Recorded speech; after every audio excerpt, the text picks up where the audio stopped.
Good morning, student. Welcome in this new video. Next topic, we start verification of Ohm's law. Verification of Ohm's law. आपने जैसा study किया था, Ohm's law states that if physical condition of any conducting material such as temperature, pressure does not change, then potential stabilized at its end is directly proportional to the flow of current through it. माने कि किसी भी conductor में जितना potential हम raise करेंगे उसी ratio में करंट इंक्रीज करती है, तो उसका जो ग्राफ है वो ओरिजिन से एक स्ट्रेट लाइन हमको मिलता है, बट उसकी कुछ लिमिटेशंस थी। मीन्स ये कह सकते हैं कि कोई भी इलेक्ट्रिकल अप्लायंसेस जो होते हैं, इलेक्ट्रिकल मशीन, वो उसको फॉलो नहीं करती हैं। फिर भी इसका एक वेरिफिकेशन कर लेते हैं कि ये ट्रू है या नहीं।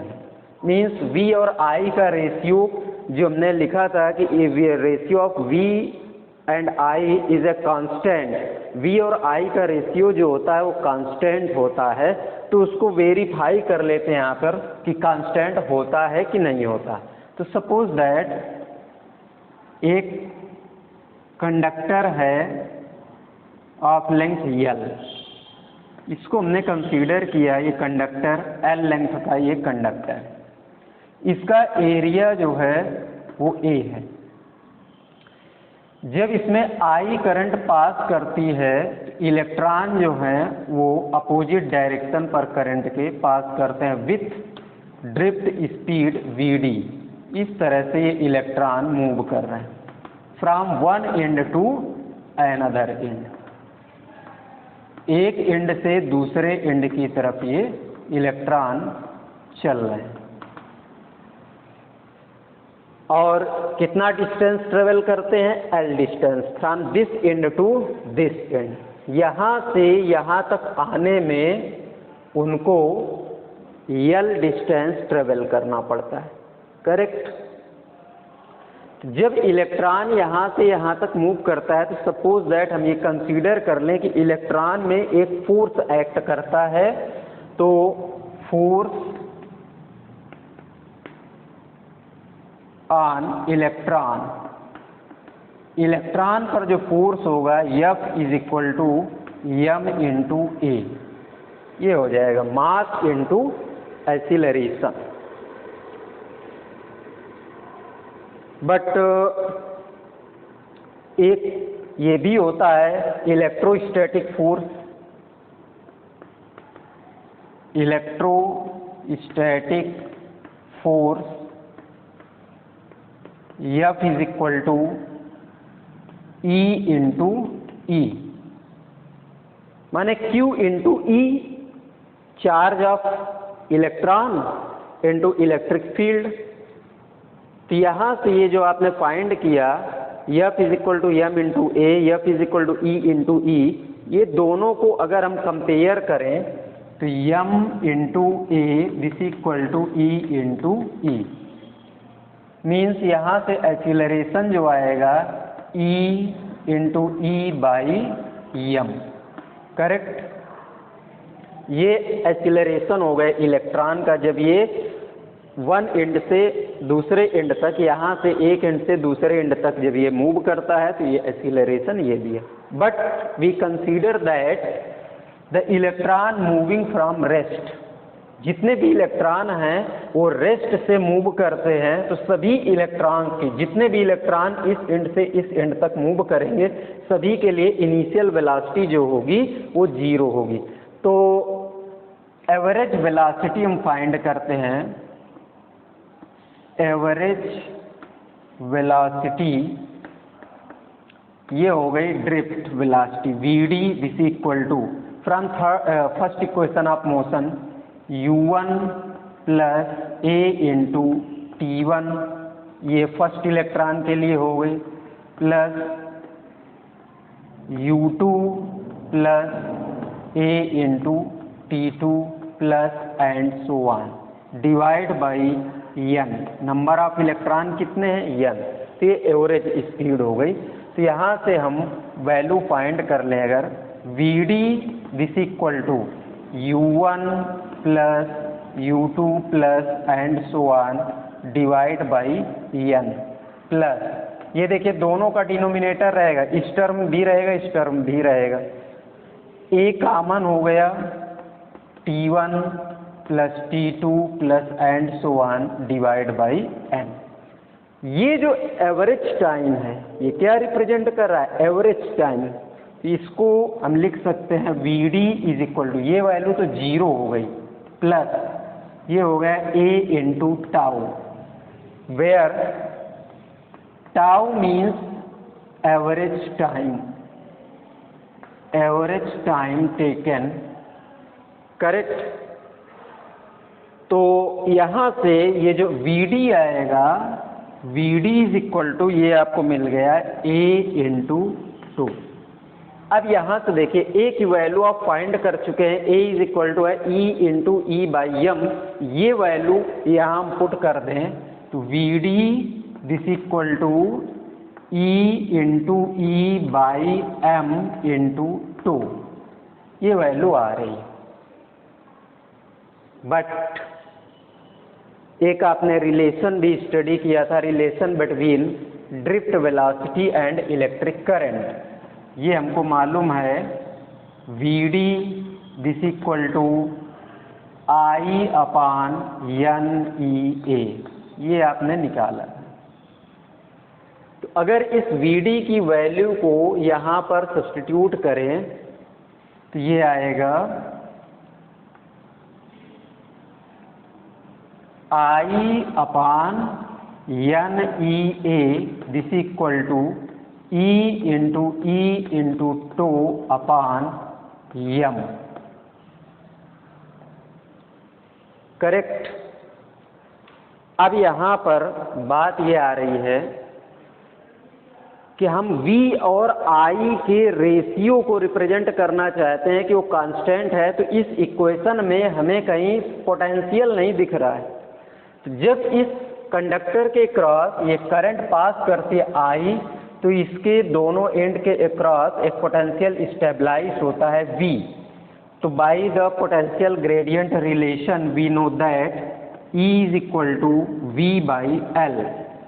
तो यहाँ जो intensity of electric field E दिख रही है, इसकी हम पुट कर दें वैल्यू V बाई L, तो ये आपको मिलेगा I upon NEA this equal to E into V into 2 divide by m into L, correct. ये आपको मिल गया। अब देखिए क्रॉस मल्टीप्लाई करते हैं, I को इधर कर दिया जाए, बाकी सारे टर्म इधर किए जाएं, तो ये आपको मिलेगा ML, ये इधर आएगा ML divide by NEA into 2, ये इधर आ गया, E स्क्वायर हो गया यहाँ पर, क्योंकि E से E में मल्टीप्लाई होगा तो NE स्क्वायर A इंटू 2, ये ML हो गया। This equal to V upon I। यहाँ पर देखिए मास भी कांस्टेंट है, चाहे वो इलेक्ट्रॉन का हो या पूरे इस कंडक्टिंग मटेरियल का हो। लेंथ, इस कंडक्टिंग मटेरियल की लेंथ ये भी कांस्टेंट है। n नंबर ऑफ इलेक्ट्रॉन, इस कंडक्टर में जितने नंबर ऑफ इलेक्ट्रॉन है प्रेजेंट है वो भी कांस्टेंट है। E कांस्टेंट है, charge of 1 electron. Area of this conductor ये भी कांस्टेंट है।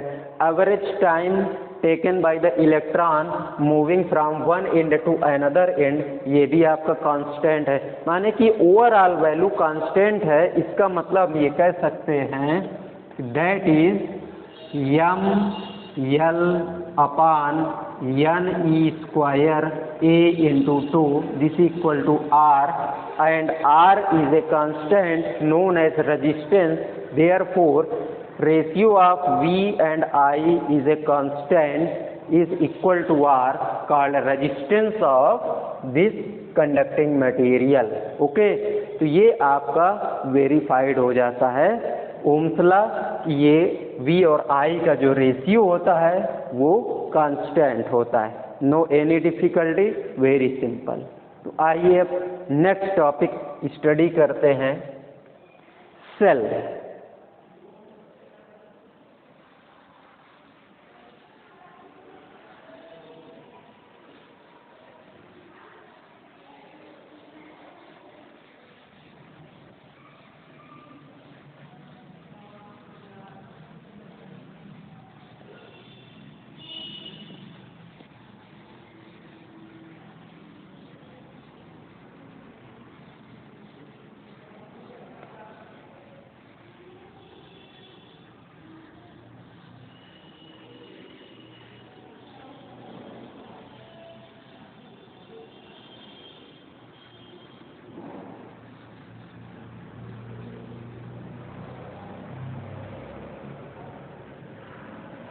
सेल क्या है? एक्चुअल में सेल जो होता है, cell is a device which convert chemical energy into electrical energy. माने कि ये ऐसा इलेक्ट्रिक डिवाइस है जो कि केमिकल एनर्जी को इलेक्ट्रिकल एनर्जी में कन्वर्ट करता है। अब यहाँ पर आइए देखिए, सेल को क्लासिफाइड किया गया। एक होता है प्राइमरी सेल, ये प्राइमरी सेल, और दूसरा होता है secondary cell, secondary cell, correct. अब ये प्राइमरी सेल और सेकेंडरी सेल में क्या डिफरेंस है? तो एक्चुअल में होता क्या है, जैसे कोई भी सेल हम मैन्युफैक्चर करते हैं तो कुछ सेल ऐसे होते हैं जिनमें इलेक्ट्रोलाइट्स, अब यहाँ एक वर्ड आ रहा है इलेक्ट्रोलाइट। ये इलेक्ट्रोलाइट क्या होते हैं? कुछ ऐसे सब्सटेंस, आपने केमिस्ट्री में पढ़ा होगा, ये इलेक्ट्रोलाइट ऐसे सब्सटेंस हैं जिनको या तो किसी एक्वस सॉल्यूशन में डिसॉल्व किया जाए, मीन्स एक्वस सॉल्यूशन जिसको हम बोलते हैं हिंदी में जलीय विलयन। डिसॉल्व करना माने कि घोलना। इनको अगर किसी एक्वस सॉल्यूशन में डिसॉल्व किया जाए या तो इनमें इलेक्ट्रिक करंट पास कराई जाए, तो दोनों ही कंडीशन में इनमें क्या होता है कि पॉजिटिव और नेगेटिव आयन जो होते हैं वो सेपरेट होने लगते हैं। जैसे एग्जाम्पल के तौर पे अगर ये ले लेते हैं H2SO4,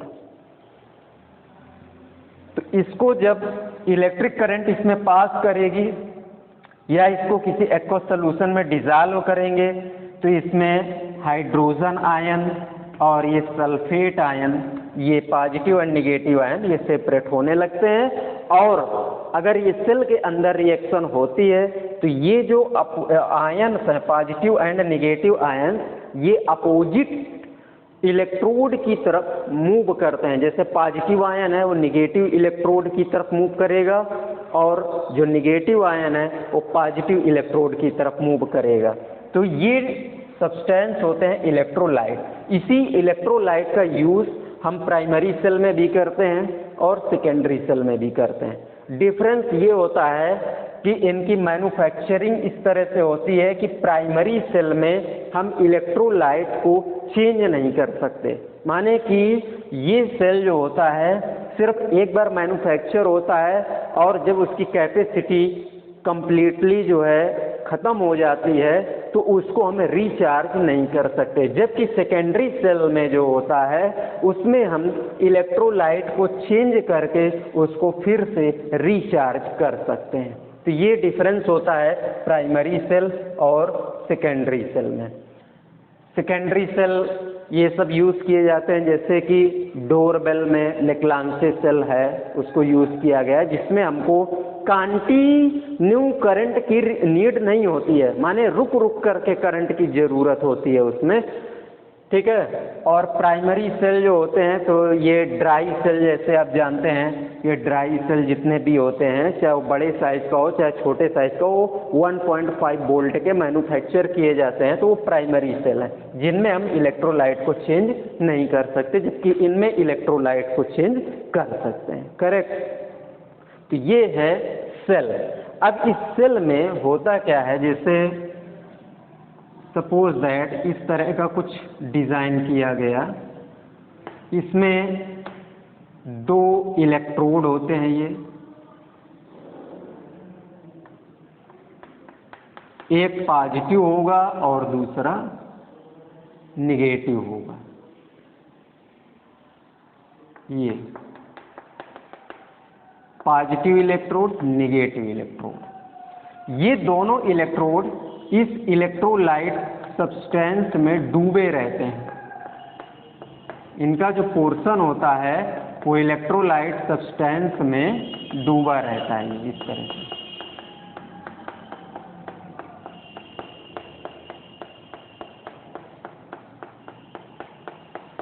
करेक्ट, ये इस तरह से डिज़ाइन किया। अब इसमें क्या करेंगे, सपोज दैट कि एक हम बल्ब टेक करते हैं, बल्ब ले लेते हैं और उस बल्ब को यहाँ से वायर से ऐसे कनेक्ट किया, होल्डर के थ्रू इस तरह से ऐसे कनेक्ट कर दिए। ये एक बल्ब हो गया। तो इस बल्ब को आपने इलेक्ट्रोड से वायर के थ्रू कनेक्ट किया, तो यहाँ पर वायर का और इस बल्ब का जो रेजिस्टेंस होगा, इसको हम बोलते हैं एक्सटर्नल रेजिस्टेंस, जिसको आप डिनोट करते हैं कैपिटल R से। बट यहाँ पर इलेक्ट्रोलाइट में देखिए क्या होगा, जैसे ही आपने इस बल्ब को जलाया, बल्ब कब जलेगा, जब आप स्विच ऑन कर देंगे, करंट पास करने लगेगी, और जैसे ही सर्किट में करंट पास करने लगेगी तो ये जो इलेक्ट्रोलाइट सब्सटेंस है, ये क्या है, इलेक्ट्रोलाइट। इलेक्ट्रोलाइट, तो ये जो इलेक्ट्रोलाइट है, ये पॉजिटिव और निगेटिव आयन इसके सेपरेट होने लगते हैं। तो पॉजिटिव निगेटिव आयन जब सेपरेट होंगे तो जो पॉजिटिव आयन होंगे वो निगेटिव इलेक्ट्रोड की तरफ मूव करेंगे, और जो निगेटिव आयंस हैं वो पॉजिटिव इलेक्ट्रोड की तरफ मूव करते हैं। तो माने कि इसमें इलेक्ट्रोलाइट के इनसाइड जो आयन है, आयन में मूवमेंट होती है, कैसे, अपोजिट इलेक्ट्रोड की तरफ। तो जो आयन है इनकी मूवमेंट में भी एक रेजिस्टिव फोर्स एक्ट करता है। कहाँ, इनसाइड द सेल, सेल के अंदर आयन की मूवमेंट में एक रेजिस्टिव फोर्स एक्ट करता है। इसी रेजिस्टिव फोर्स को हम बोलते हैं इंटरनल रेजिस्टेंस ऑफ सेल, माने कि सेल का आंतरिक प्रतिरोध। समझ रहे हैं ना, माने कि resistance offered by the cell inside the cell, ठीक है ना, in the movement of ion which resist the movement of ion, माने कि एक ऐसा रेजिस्टिव फोर्स जो सेल के थ्रू ऑफर किया जाता है, कहाँ पर, in the path of ion, आयनों के पाथ में, which resist the movement of ion, जो कि आयनों की मूवमेंट को रजिस्ट करता है। उस रेजिस्टिव फोर्स को हम क्या बोलते हैं, internal resistance of cell, cell का आंतरिक प्रतिरोध। तो इसका सर्किट अगर हम इलेक्ट्रिकल सर्किट बनाएं तो इसका इलेक्ट्रिकल सर्किट इस तरह से बनेगा। ये सेल हो गया, इसका इंटरनल रेजिस्टेंस हो गया, और ये एक्सटर्नल रेजिस्टेंस हो गया। देखिए इस तरह एक्सटर्नल रेजिस्टेंस जो आप यहाँ मेजर करेंगे R, इंटरनल रेजिस्टेंस माने कि रेजिस्टिव फोर्स कहाँ पर एक्ट कर रहा है, movement which opposes the movement of ion, माने कि आयनों के पाथ में एक्ट कर रहा है। तो ये इंटरनल रेजिस्टेंस है, प्लस माइनस टर्मिनल, ये EMF हो गए। यहाँ से करंट I ड्रा हो रही है, तो net current drawn by the cell ये हो जाएगा I equal to E upon total resistance R plus R, means E is equal to IR plus I into small r। ये वैल्यू आती। यहाँ पर जो स्मॉल r है इसको बोलते हैं internal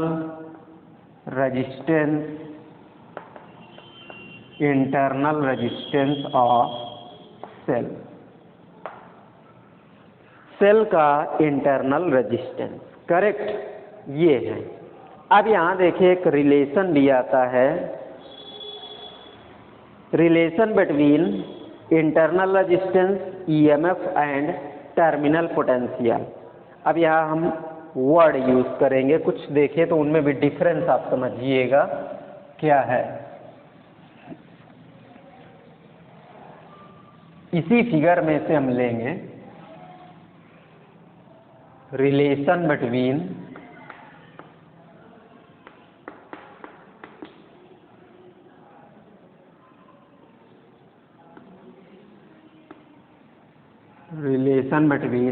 EMF terminal potential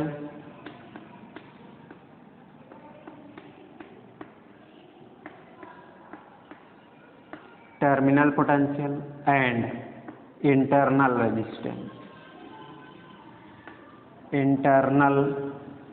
resistance of cell. Correct. EMF terminal potential and internal resistance of cell. तो यहां पर देखिए दो वर्ड यूज कर रहे हैं, EMF and terminal potential. EMF जो होता है इसको हम क्या बोलते हैं, इलेक्ट्रोमोटिव फोर्स। ईएमएफ का मतलब ये होता है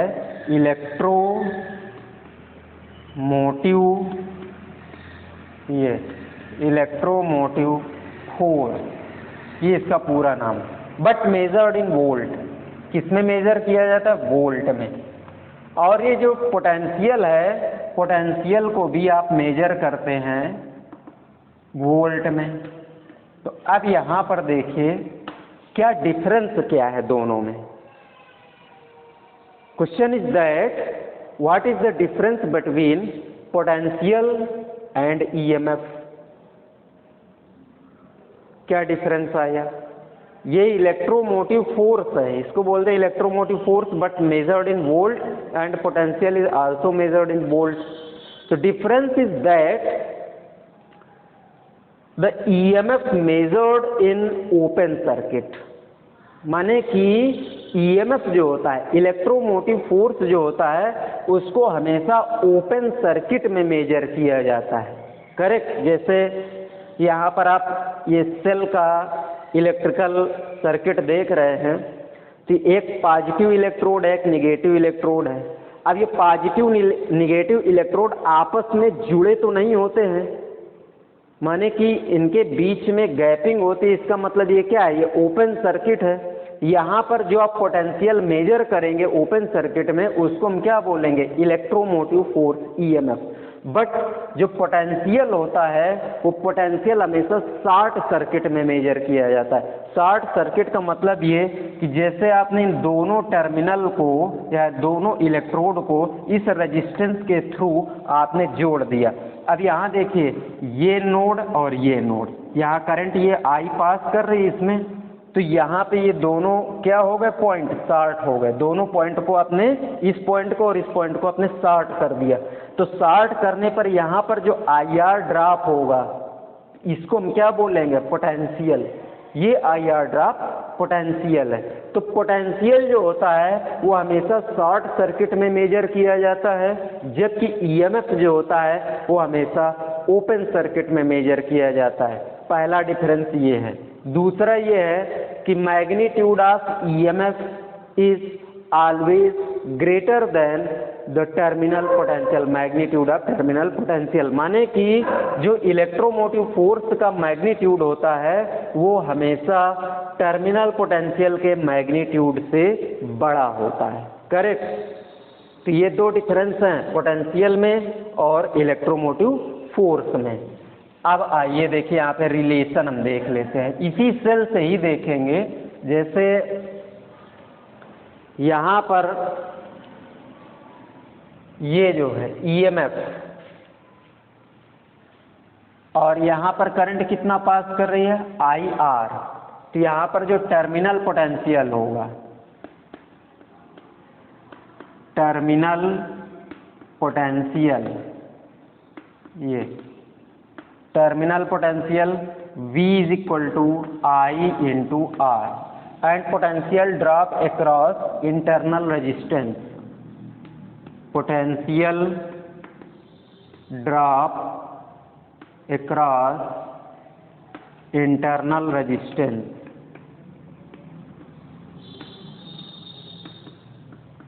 potential drop across internal resistance, ये हो जाएगा आपका V dash this equal to I into small r। तो जो EMF होगा, EMF E is equal to V plus V dash means E is equal to I into R plus I into small r, correct.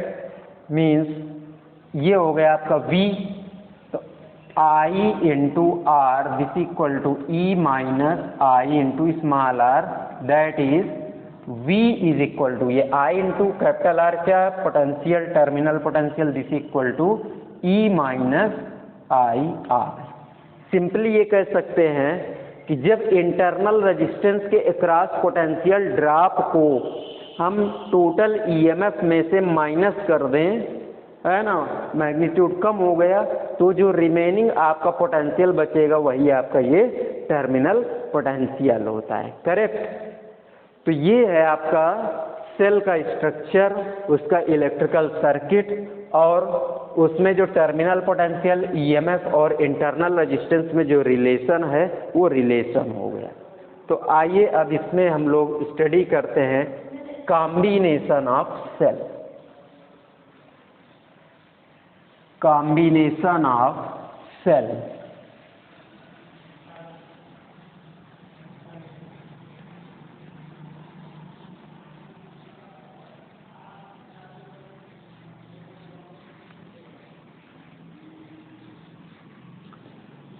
जैसे आपने resistance का combination study किया, capacitance का combination आपने study किया, उसी तरीके से आपको यहाँ पर सेल का कॉम्बिनेशन रिप्रेजेंट कर रहे हैं, कॉम्बिनेशन ऑफ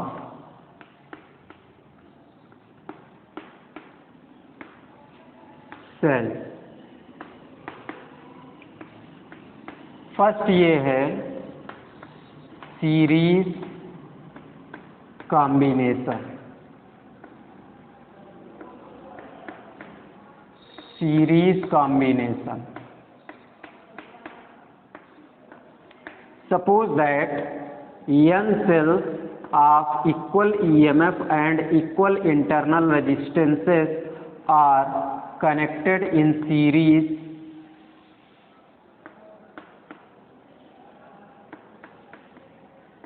इस तरह से, and whole circuit are combined with an external resistance capital R। ये n cells है, n cell, correct, plus minus plus minus plus minus plus minus, इस तरह से चल रहा है। इसका भी EMF E है, इसका भी EMF E है, इसका भी EMF E है, और इसका भी। इंटरनल रेजिस्टेंस सभी का स्मॉल r है, तो सब इक्वल इंटरनल रेजिस्टेंस के हैं, इक्वल EMF के सेल, n सेल को आपने एक रेजिस्टेंस, एक्सटर्नल रेजिस्टेंस R के थ्रू सीरीज कंबाइंड कर दिया। तो यहाँ से जो टोटल EMF होगा, total EMF of circuit, circuit का टोटल EMF जो होगा E plus E plus E plus and so on, n term तक आप ऐड करेंगे तो ये आ जाएगा n इंटू E, ये टोटल EMF हो गया। टोटल इंटरनल रेजिस्टेंस आप फाइंड करेंगे, टोटल इंटरनल रेजिस्टेंस ये आपको मिलता है small r plus small r plus small r plus and so on, n term तक आप इसको ऐड करेंगे तो ये क्या मिल जाएगा, n r। टोटल रेजिस्टेंस आप फाइंड कर लीजिए यहाँ से, टोटल रेजिस्टेंस ऑफ सर्किट, पूरे सर्किट का रेजिस्टेंस, तो ये हो जाएगा आपका R प्लस एन आर, माने total internal resistance plus total external resistance. तो current drawn by the cell, current drawn by cell, कितना करंट आएगी, I is equal to by Ohm's law V by r, तो total EMF कितना है, n E divide by total resistance R plus n R. Correct. इस तरह से आप जो है ये सीरीज कॉम्बिनेशन सेल का आप रिप्रेजेंट करते हैं। Very simple, no any difficulty. Now next combination, parallel combination. दूसरा ये देखते हैं, जब इन्हीं सेल्स को हम पैरेलल कंबाइंड करते हैं।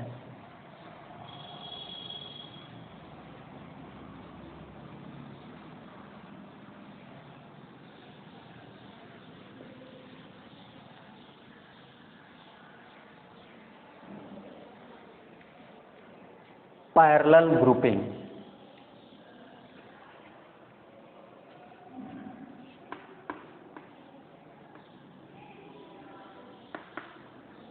Parallel grouping, n cells of equal EMF and equal internal resistances are connected in parallel, इस तरह से।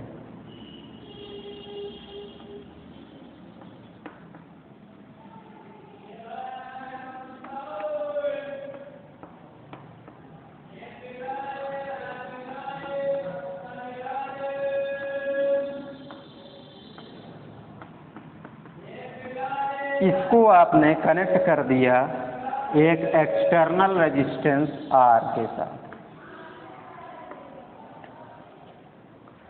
ये भी E है, small r, E small r, E small r, E small r।